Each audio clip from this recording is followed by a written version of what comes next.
welcome to the 15-Minute Book Club. This is the show where we, as in me, Matt Bone, and my co-host Alex Churchill, give an author 15 whole minutes to convince you to buy their latest book. And if you want to stick around for an extra bit, Alex, what can people do? You can sign up to our Patreon, because we usually spend the next 15 minutes talking about how the book got made, and we talk about research, and we generally try and save some of the really exciting stuff for the secret part for our Patreon members, because we love you so much for supporting us.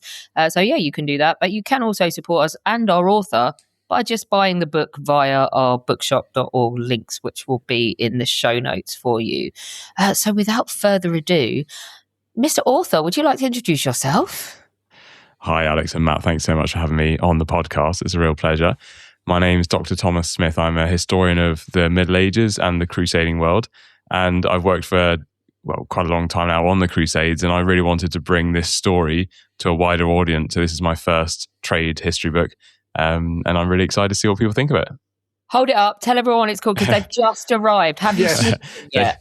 Yeah, they just arrived. They arrived I picked them up about 30 minutes ago and opened this up. So here it is. It's really nice to see it in the flesh. I've been thinking about this for a long time, so it's really nice to have the finished copy. Congratulations. Yale covers this year. They are smashing it with their cover designs. I know the cover designer is a legend. It's Joe Walker for Yale. And yeah, I'm absolutely thrilled with the cover. I couldn't be happier with it.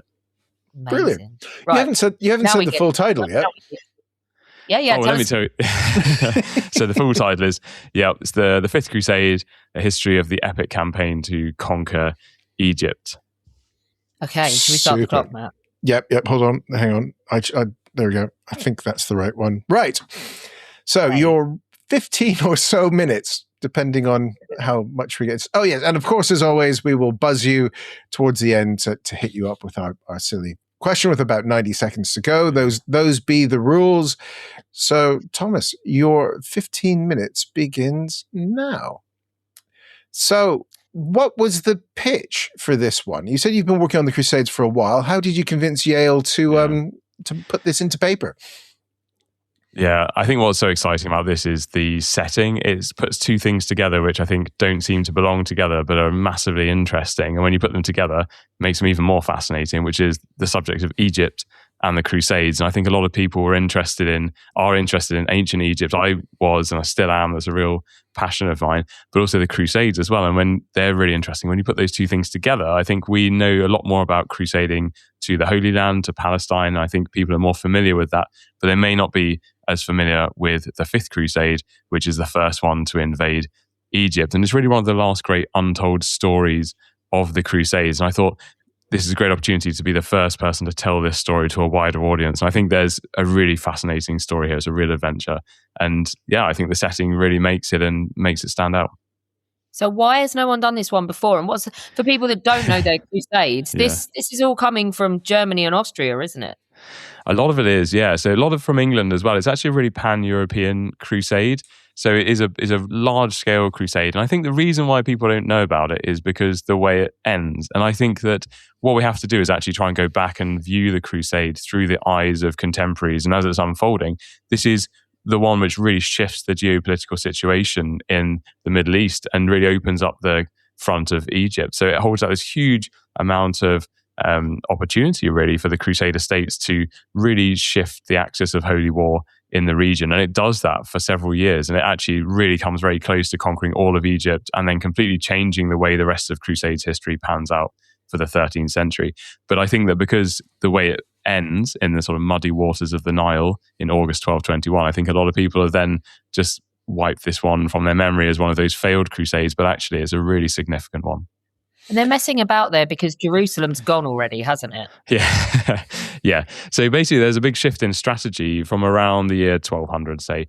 So the Crusades from 1099 to 1187, they captured Jerusalem in 1099 on the First Crusade, and then they held on to Jerusalem and the Crusader states until 1187 when Saladin wiped them out. And if listeners are familiar with the film Kingdom of Heaven, they'll know that's the story that's played out in Kingdom of Heaven. And so they lose Jerusalem and they continue to try to retake Jerusalem in the years following. And there's a big shift in strategy whereby the Crusaders realize that it's going to be very difficult to hold on to Jerusalem, even if we could retake it, without having control of Egypt, because Egypt is one of the most important regions in the whole of the Near East because it's so fertile, it's so rich in wealth in terms of agriculture and also trade routes.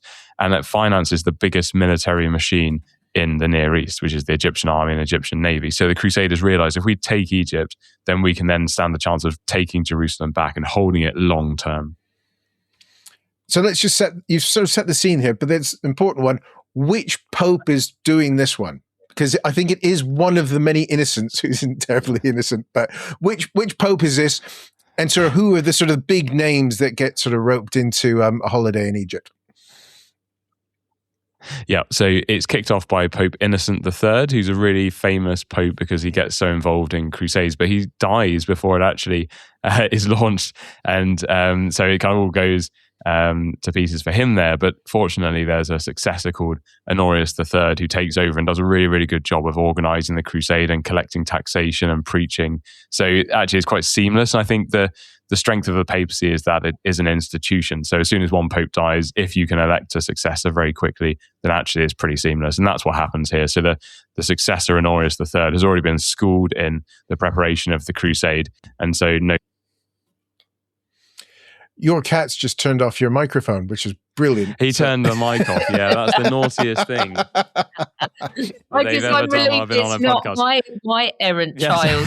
Sorry about that. Normally they just... So yeah, basically the papacy is a seamless institution. Okay. I really want this book to land big because you've done something really, I think, completely charming, and I really like it. And let's talk about the vignettes. So you have, using your historian superpowers and primary sources, begun your chapters in a very unique way, I think. Tell everyone what you've done, because I think this will really make people enthusiastic to read it.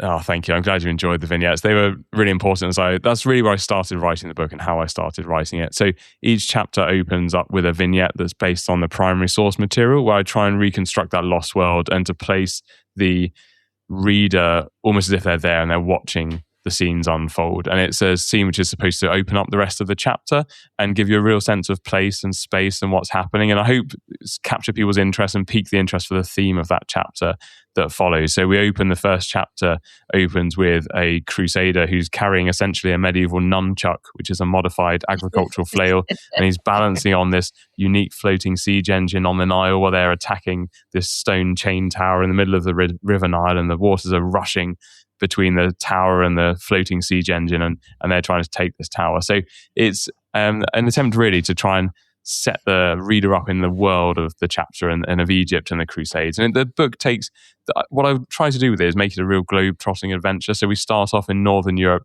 then we go, as we're recruiting for the Crusade, then the readers are taken on a journey through Iberia, to across the Mediterranean Sea, to Palestine, and then to Egypt.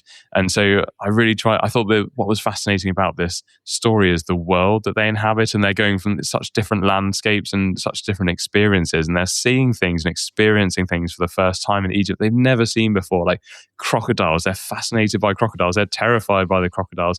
And they talk about how they devour some of the Crusaders and eat them. And the Crusaders, when they get to Egypt, are trying to operate in this completely alien and really deadly landscape. And so you get Crusaders who are drinking the muddy, marshy waters of the Nile because they don't know that they're unsafe, and they die in agony on the sandbanks as writhing with sort of dysentery as the other Crusaders watch on helplessly. You've got crocodiles eating Crusaders. And it's just a really fascinating world that they're inhabiting that I really tried to bring to life for the reader. I think you've done it as well. It's like, for me, medieval history just feels so distant, and so I struggle to connect with it. And like, as a Philistine who just has an abundance of documents and 20th century stuff to deal with, and photos and things like that, so I really appreciated it, and I hope other people will too. Oh, great! Thank you. Let's talk about those sources. Where did you have to go to find them? Because I'm guessing there's a handful here, but you probably would have had to travel around quite a bit to be able to see them in multiple different languages. Yeah, so what I've tried to do here is to write the crusade from both sides. So it relies on the Christian Crusader sources a lot, but it's also trying to bring in the Arabic Muslim sources as well, to try and tell a balanced story here, because I think you can't understand the crusade if you don't understand it look at both sides and use those different sources to corroborate each other. It's based on, I spent quite a long time researching this topic before. It was actually a subject which I'd done academic research on for quite a few years beforehand. So I've been around traveling to the Vatican archive and used the secret archive and looking at their papal registers of letters. That was really fun. And then traveling around Europe and Germany collecting source material for this. Well, I hope you didn't have to break out of there like that bloke in the, what is it, Angels and Demons? Angels and Demons, no. I mean, he basically wrecked the place when he went into the Vatican archive, so I'm just hoping that didn't reflect badly when you needed to go there. No, I think I went up before him, I think, so. Yeah. In terms of, you mentioned this nunchuck before. Tell everybody about Oliver of Cologne. Oh, I love Oliver of Cologne because in my day job, I kind of identify with him. In my day job, I'm a teacher at a boarding school. I teach history. And Oliver of Cologne is also a schoolmaster, and he teaches at a cathedral school in Cologne. And he's actually one of the key people in terms of preaching and recruiting the crusade. And he then travels with those crusaders down to Palestine and then down to Egypt. And he leaves us the best source for the history of the crusade. So he writes this up as he goes on the crusade. He's writing them up as notes, then as letters, and then finally as a big chronicle. And it's an incredible eyewitness source that gives so much detail and colour to what's going on. And the combat's really vivid. It's a really exciting source to read. It's a very, very good narrative. And that forms the spine of the book. But what's really interesting about Oliver is that he's quite humble in the way that he presents his role. But when you unpick the source, he's actually at the front line of the military campaign and also the big decisions of the leaders. He's also playing a really key role in terms of decision making. But one of the most significant and memorable things that he does is he constructs a floating siege engine, which no one has ever seen before.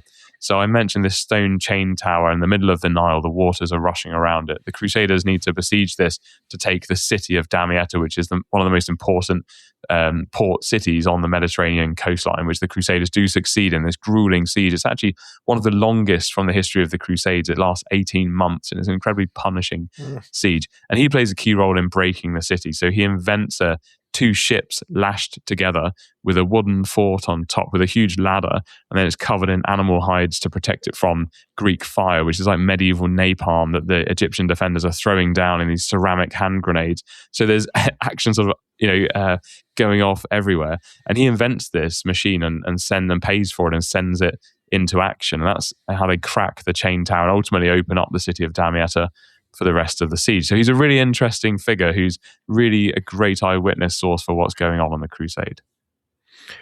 What are the Crusaders' reactions to seeing Egypt, having come from Europe and seeing the incredible remnants of the empires that have been there before?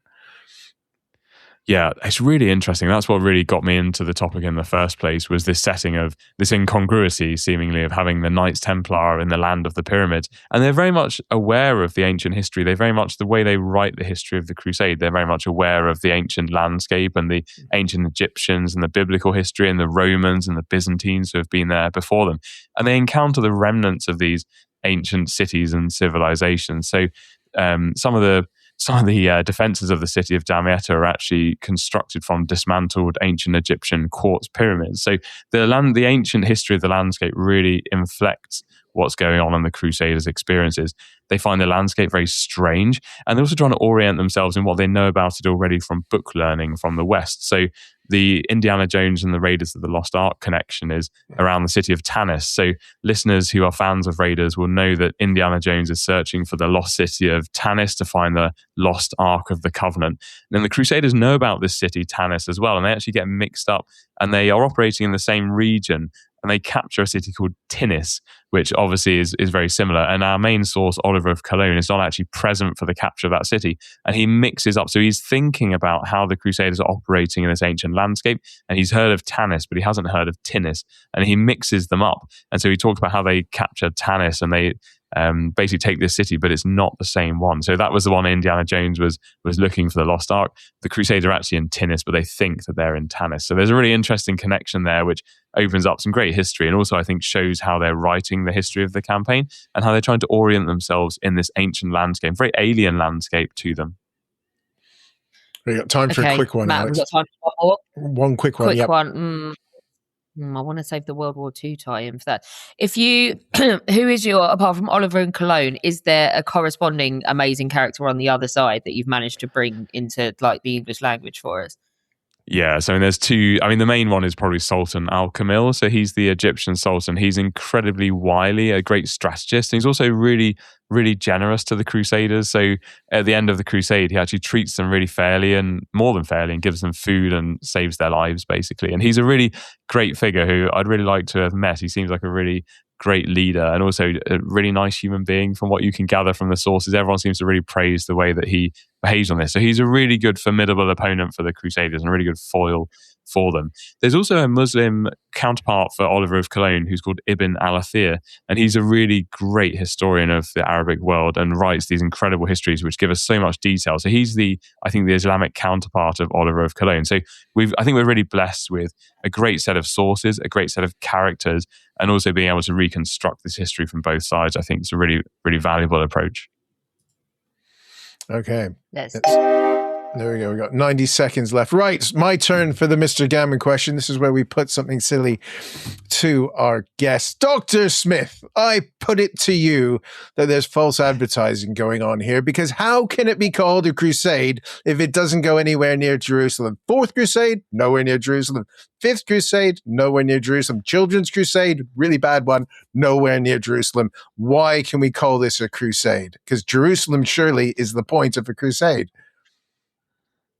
Yeah, I think what they're seeing, if we look at the long term, they're thinking about capturing Egypt first as a way of recovering Jerusalem. So they would see this as a step on the way to getting back Jerusalem. They're thinking in a really wide strategic perspective.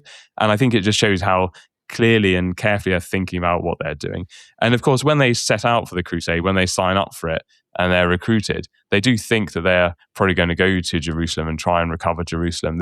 Egypt's not actually set as the target until after they arrive in Palestine in 1218. So at the start, I think they would think they are going to Jerusalem. So I think we can definitely call it a crusade because of that. They still take crusade vows and hope ultimately to recover Jerusalem.